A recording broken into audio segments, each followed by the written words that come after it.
Hi hello welcome to our channel. నేను మీ శ్రీ. ఈరోజు మనం చెప్పుకోపోయే కథ ప్రియనేస్తాం పార్ట్ 32.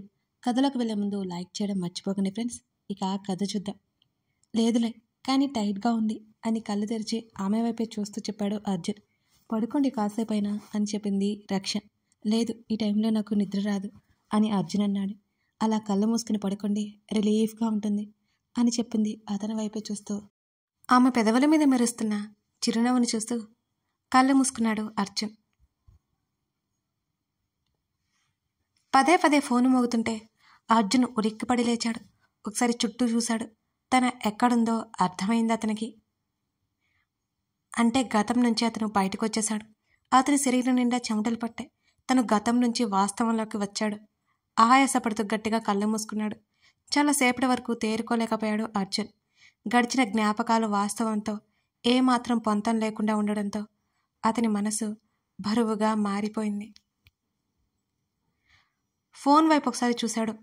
ప్రణయ్ నేమ్ డిస్ప్లే మీద స్క్రోల్ అవుతోంది. లిఫ్ట్ చేయాలి అనిపించట్లేదు అర్జున్కి. బాత్రూంలోకి వెళ్ళి ముఖాని మీద నీళ్లు కొట్టుకున్నాడు. టైం చూశాడు. 10 గంటలు దాటింది. డ్రింక్ చేయడం వల్ల ఇంకా మత్తుగా ఉంది. పర్సనల్ రూమ్ నుంచి బయటికి వచ్చాడు. తన ఆఫీసు క్యాబిన్లో ఉన్న టేబుల్ మీద జీప్ కీస్ తీసుకుని వాచ్మెన్కి కాల్ చేసి మెయిన్ డోర్ ఓపెన్ చేయమని చెప్పాడు అర్జున్. సరే అని ఫోన్ పెట్టేసి మెయిన్ డోర్ ఓపెన్ చేశాడు వాచ్మెన్. ప్రణయ్ మళ్ళీ మళ్ళీ కాల్ చేస్తుంటే ఏంట్రా అని చిరాగ్గా అన్నాడు అర్జున్. నేను అని అంది ప్రవర్తిక. అర్జున్ ఏం మాట్లాడలేదు, మౌనంగా ఉన్నాడు. ఎక్కడున్నారు అని అడిగింది ప్రవర్తిక. ఆమె గొంతు ఏడుపు గొంతుగా ఉంది. వస్తున్నా అని అతను అంటుంటే జాగ్రత్తగా రండి అని కాల్ కట్ చేసింది ప్రవర్తిక. ఇంటికి బయలుదేరాడు అర్జున్. నిజానికి అతడి ఇంటికి వెళ్ళాలని అనుకోలేదు, కానీ వసుంధర కోసం తప్పక వెళ్లాల్సి వస్తోంది అతనికి. ఒక విశాలమైన ప్రదేశంలో జీప్ స్లో చేసి సీట్లో అలా వెనక్కి వాలి కళ్ళు మూసుకున్నాడు అర్జున్. వసుంధర నుంచి ఫోను వచ్చింది అర్జున్కి. నాన్న ఇంటికి వెళ్ళావా అని అడిగింది వసుంధర.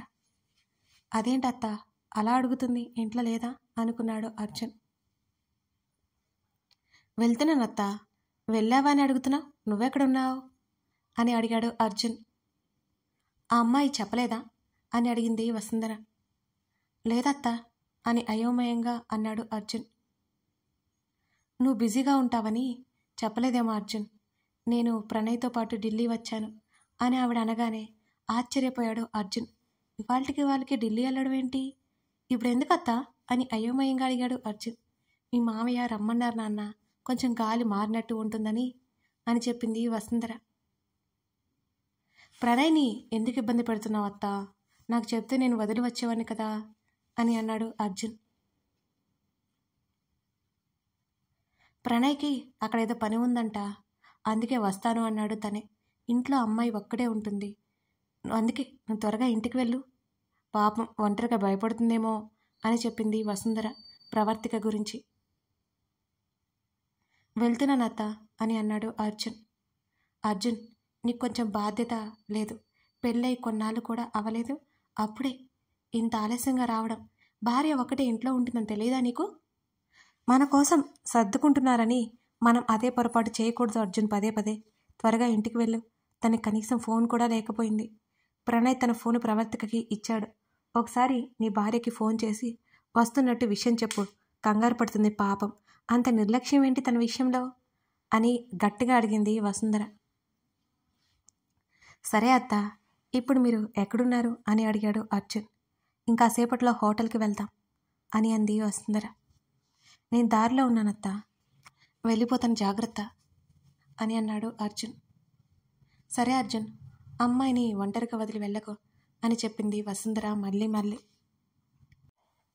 సరే అత్త అని కాల్ కట్ చేశాడు అర్జున్. అతని ఇంటికి వెళ్ళేసరికి చాలా ఆలస్యమైపోయింది అప్పటికే. ఎప్పట్లాగే డోర్ ఓపెన్ చేసుకుని లోపలికి వెళ్ళాడు. సోఫాలో కూర్చొని కాళ్ళు మడిచి వాటి మీద తలపెట్టుకుని ఉంది ప్రవర్తిక. అలాగే కళ్ళు మూసుకుని నిద్రలోకి జారుకున్నట్టు అతనికి అర్థమైంది. ఆమె మెల్లిగా నిద్రపోతుంది. ఆమె నిద్రలో కూడా ప్రశాంతంగా లేదన్నట్టు ఆమె ముఖం చూస్తేనే ఎవరికైనా ఇట్టే అర్థమైపోతుంది. అంత దిగులుగా ఉంది ఆమె ముఖం. ఒకసారి టైం చూశాడు అర్జున్. 11 గంటలు దాటిపోయింది. అర్జున్ తిరిగి డోర్ లాక్ చేస్తూ ఉంటే ఆమెకి మెలకువ వచ్చింది. వెంటనే సోఫా దిగి అతని దగ్గరికి నడిచి కల్లారా అతన్ని చూసుకుని, ఆలస్యం అవుతుందని ఒక ఫోన్ చేయొచ్చు కదా మీరు?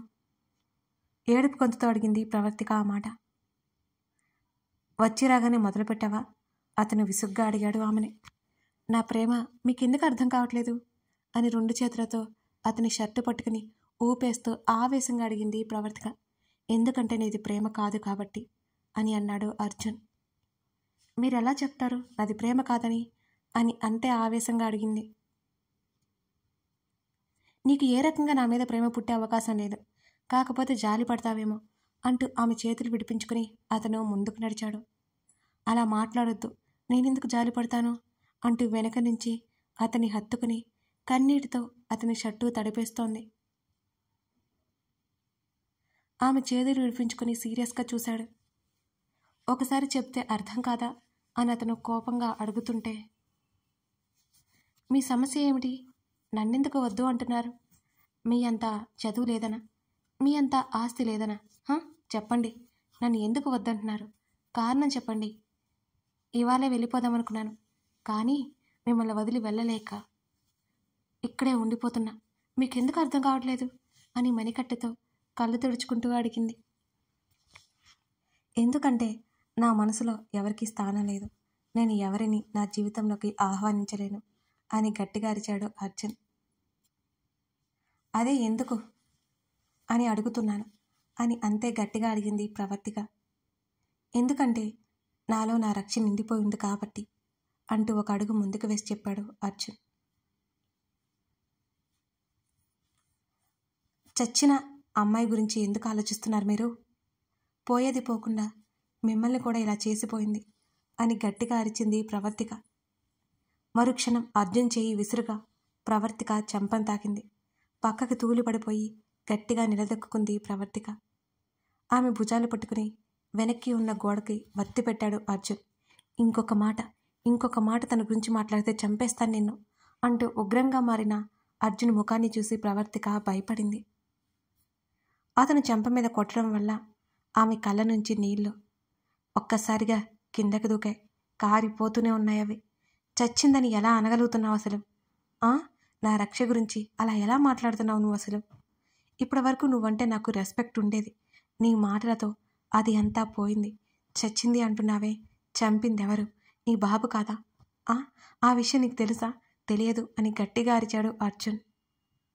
సారీ అండి, మీ మనసులో ఏముంది తెలుసుకోవడానికి.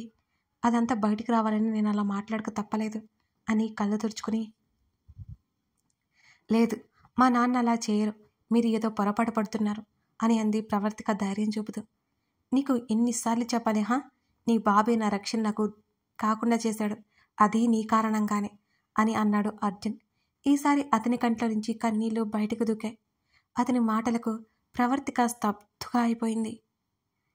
నా కారణంగా? నీ కారణంగానే రక్ష చనిపోయింది అని గట్టిగా చెప్పాడు అర్జున్. అతని మాటలో ఆమె మెదడు పదే పదే గుర్తు చేసుకుంటూ కన్నీళ్లతోనే అతన్ని చూసింది ప్రవర్తిక. ఏం మాట్లాడుతున్నారు? నా వల్ల రక్ష చనిపోవడం ఏంటి? చెప్పండి అని ఏడుస్తూ అడిగింది ఆమె. అతని చేతులు పట్టుకొని ఆమె చేతిని విదిలించి కొట్టాడు. సరిగ్గా సంవత్సరం క్రితం నీకు హార్ట్ సర్జరీ జరిగింది కదా, అవునా కాదా అని అడిగాడు అర్జున్. అవును అని అంది. అతను ఏం మాట్లాడుతున్నాడో ప్రవర్తికకి అర్థం కావడం లేదు. మరి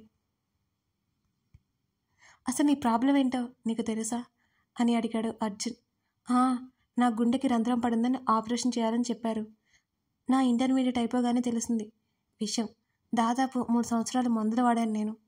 మొదట్లో బాగున్నా, తర్వాత బాగోలేదు, అందుకే సర్జరీ చేశారు అని చెప్పింది ప్రవర్తిక తను తెలిసిందంతా క్లియర్గా. ఆమె చెప్పేది వింటూ అతని బాధని అణుచుకోవాలని చూస్తూ కళ్ళు మూసుకున్నాడు అర్జున్. చెప్పండి, నా వల్ల రక్ష ఎలా చనిపోయింది అని అడిగింది భయంగా. ఆమె గుండె దడదడగా ఉంది. భయంతో చెమటలు పట్టేశాయి ప్రవర్తికకి. తన వల్ల రక్ష ఎందుకు చనిపోయిందో అర్థం కావట్లేదో ఆమెకి. నిజంగా తన వల్ల చనిపోతే తనని తాను క్షమించుకోలేదు ఎప్పటికీ. అదంతా ప్రవర్తికకి చెప్పడం అనవసరం అనిపించింది అర్జున్కి. అక్కడి నుంచి దూరంగా ఎటైనా పారిపోయి తనవి తీరా ఏడవాలనిపిస్తోంది అతనికి. ప్లీజ్ చెప్పండి, నాకు చాలా భయంగా ఉంటుంది. నా వల్ల ఎలా చనిపోయింది అని బలవంతంగా ఏడుపు ఆపుకుంటూ అడిగింది. అలాగే సోఫాకి ఆనుకొని కింద కూలబడిపోయాడు అర్జున్. ఆతృతగా అతన్నే చూస్తూ మోకాల మీద కూర్చుంది ప్రవర్తిక. ఇప్పుడు ప్రవర్తికకి స్వయాన అర్జునే గతం చెప్తున్నాడు. బాబాయ్, ఏంటి మీ ప్రేమ పక్షులు ఒకరినొకరు చూసుకోకుండా కొంతసేపు కూడా ఉండలేరా? మీ సార్ వచ్చారే బాబు, వెళ్ళు వెళ్ళు అంటూ తన భుజంతో రక్ష భుజాన్ని తట్టింది సుమ. నువ్వు కూడా కానివ్వు, వెళ్ళాలి అంది రక్ష. నేనెక్కడికి అని సుమ అయోమయంగా అడిగింది రక్షని. జడ పూర్తిగా అల్లుకొని బ్యాండ్ వేసింది రక్ష. ముందు రెడీ అవ్వ చెప్తా, అర్జున్ గారు మన కోసం వెయిట్ చేస్తున్నారు అని చెప్పింది రక్ష. సరే అంటూ రూమ్లోకి వెళ్ళిపోయింది సుమ. కిటికీల నుంచి జీప్లో కూర్చున్న అర్జున్నే చూస్తోంది రక్ష. అతన్ని ఎంత చూసినా తనివి తీరదు ఆమెకి. ఏ జన్మలో చేసుకున్న పుణ్యమో అతను ఆమెకు భాగస్వామి కాబోతున్నాడు. ఆమె ఎప్పుడూ అనుకుంటోంది ఆ విషయం. బాబోయ్, ఇక్కడ నుండే సైడ్ కొట్టకపోతే వెళ్ళి మాట్లాడొచ్చుగా అంటూ బ్యాగుతో బయటకొచ్చింది సుమ. నోరు ముయ్యవే, వెళ్దామా అని అడిగింది రక్ష నవ్వుతూ. పద అని ఇద్దరు బయటకు వచ్చారు. ఫ్లాట్కి తాళం వేసి స్టెప్స్ దిగి అర్జున్ దగ్గరికి వెళ్ళారు. వాళ్ళిద్దరిని చూసి వెళ్దామన్నట్టు కళ్ళతోనే సైగ చేశాడు అర్జున్. అలాగేనన్నట్టు తల ఊపింది రక్ష. అర్జున్ పక్కన కూర్చుని రక్ష వెనకే కూర్చుంది సుమ. వారు ఎక్కడికి వెళ్తున్నారో సుమకి అర్థం కాలేదు. సుమ అని అర్జున్ పిలవగానే అతని వైపు చూసింది సుమ. నీకు ఒక మ్యాచ్ చూశాను, నీకు నచ్చితే ప్రొసీడ్ అవుతాను, లేకపోతే లేదు. రక్ష చెప్పావా అని అడిగాడు అర్జున్. ఆశ్చర్యపోయింది సుమ. రక్షని అర్జున్ని మార్చి మార్చి చూసింది. అది ఒప్పుకోదని నేను చెప్పలేదని పల్లికిలించింది రక్ష. అయోమయంగా రక్ష వైపు చూశాడు అర్జున్. అవునండి, అది ఒప్పుకోదని నేను చెప్పలేదు. ఇప్పుడైతే తప్పకుండా వస్తుంది కదా అంటూ నవ్వింది రక్ష చాలా తెలివిగా. అప్పటికే రక్షని గొర్రుగా చూస్తుంది సుమ. రాక్షసి అని పైకెత్తెట్టింది. రాత్రి నీతో చెప్పాలని చూశానే, అప్పుడే పెళ్లి చేసుకునే ఉద్దేశం లేదన్నట్టు మాట్లాడావు కదా, అందుకే నీకు చెప్పకుండా తీసుకొచ్చాను అని అంది రక్ష స్నేహితురాలి చూపుల నుంచి తప్పించుకుంటూ. బయటికి చూస్తుంది ఆమె. నాకు భయంగా ఉంది మెంటల్. అలాంటివి ఇప్పుడు చెప్తారా అని కోపంగా చూసింది రక్షని సుమ. సుమ, డోంట్ వర్రీ, వాడు మా రిలేటివ్స్ అబ్బాయి, నీ గురించి అన్నీ తెలుసు, ఫ్రీగా మాట్లాడు. ఇందులో నిన్ను ఫోర్స్ చేసేది ఏం లేదు. నీకు వాడు కరెక్ట్ అనిపిస్తే నాతో చెప్పు, లేకపోతే వదిలేయి. నువ్వు భయపడాల్సిన పనే లేదు. మేము ఏదో అనుకుంటామని అస్సలు ఆలోచించవద్దు. నీ లైఫ్ ఇది, నీకు నచ్చినట్టే ఉంటుంది అని ధైర్యం చెప్పాడు అర్జున్. మౌనంగా ఉండిపోయింది సుమ. ప్లీజ్ సుమ, ఒప్పుకోవే. నువ్వు ఒంటరిగా ఉండడం నాకు ఇష్టం లేదే. ఒకసారి మాట్లాడి చూడు, నీకు నచ్చకపోతే వదిలేద్దాం అని సుమని బ్రతిమాలింది రక్ష. అలాగే అన్నట్టు తల ఊపింది సుమ. తన గురించి రక్ష భయపడుతుందని ఒకసారి మాట్లాడితే పోయేదేముంది అని అనుకుంది సుమ. తర్వాత నేరుగా ఒక కాఫీ షాప్ ముందు జీప్ ఆపాడు అర్జున్. రక్ష, సుమ, అర్జున్ జీప్ దిగి లోపలికి వెళ్ళారు. వాళ్ళిద్దరిని నేరుగా ఒక టేబుల్ దగ్గరికి తీసుకెళ్లాడు అర్జున్. అక్కడ ఒక అతను కూర్చుని ఉన్నాడు. హాయ్ కార్తిక్ అంటూ అతన్ని పలకరించాడు అర్జున్. హాయ్ అర్జున్ అన్న, కూర్చోండి అంటూ రక్షని సుమని చూశాడు. హలో, హాయ్ కార్తిక్, ఇదిగో ఈ అమ్మాయి సుమ అంటూ సుమ భుజం చుట్టూ చేయి వేసి చైర్లో కూర్చోబెట్టాడు అర్జున్. కంగారుగా చూసింది సుమ. పర్లేదు, కంగారు పడకండి అంటూ సుమ వైపు చూశాడు కార్తిక్. మీరు మాట్లాడుకుంటూ ఉండండి, మాకు చిన్న పని ఉంది అంటూ రక్ష చేతిని పట్టుకుని బయటకు తీసుకువెళ్ళిపోతూ చెప్పేసి వెళ్ళాడు అర్జున్. వాళ్ళు వెళ్ళిపోతుంటే కంగారు పడింది సుమ. ఆమె తలదించుకొని కూర్చుంది. ఆమెకు ఎలా రియాక్ట్ అవ్వాలో అర్థం కాలేదు. మీరు ఫైర్ బ్రాండ్ అని మా అర్జున్ చెప్పాడు, ఇంత మౌనంగా ఉన్నారేంటండి అని అడిగాడు కార్తిక్. ఆశ్చర్యంగా అతన్ని చూసింది. నీ గురించి, మీ వ్యక్తిత్వం గురించి నాకంతా తెలుసు.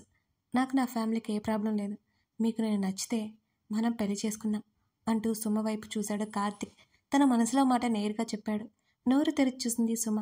కంగారు పడకండి, మీకు కావాల్సినంత టైం తీసుకోండి, ఏం పర్లేదు, నిదానంగా మీ ఒపీనియన్ చెప్పండి అని నవ్వాడు కార్తీక్. ఏం మాట్లాడాలో అర్థం కాలేదు సుమకి. ఏదైనా మాట్లాడండి అని అడిగాడు కార్తీక్. నువ్వు ఎన్ని షాక్లు ఇస్తుంటే ఎలా మాట్లాడాలి బాబు అని మనసులోనే అనుకుంది సుమ. ఏం తీసుకుంటారు అని కార్తీక్ అడిగాడు. ఏమీ వద్దంది వెంటనే సుమ. ఇప్పటికైనా మాట్లాడారు అన్నాడు కార్తీక్ నవ్వుతూ. చిన్నగా నవ్వింది సుమ. ఫ్రీగా ఉండండి, నా గురించి మీకు తెలియాలి కదా అంటూ అతని గురించి, అతని ఫ్యామిలీ గురించి, అతని జాబ్ గురించి కార్తీక్ చెప్పాడు. అతను చెప్పేది వింటూ అతన్నే చూస్తోంది సుమ. నాకు అబ్రాడ్ వెళ్ళే ఆలోచన కూడా ఉందండి అని అన్నాడు కార్తీక్. అప్పటి వరకు సంతోషంగా ఉన్న సుమ ముఖం అబ్రాడ్ అనగానే దిగులుగా అయిపోయింది. ఆ విషయం కార్తీక్ గమనించాడు. కథ కొనసాగుతుంది. ఎంతకి సుమ ఎందుకలా అయిపోయింది? కార్తీక్ సుమల ప్రేమ ప్రయాణం మొదలవబోతుందా? తెలుసుకోవాలంటే తర్వాత భాగం చూడాల్సిందే. ఎప్పుడు చెప్పే విషయమే అయినా కథ నచ్చితే లైక్ చేసి కామెంట్ చేయడం మర్చిపోకండి friends. Thank you for watching this video.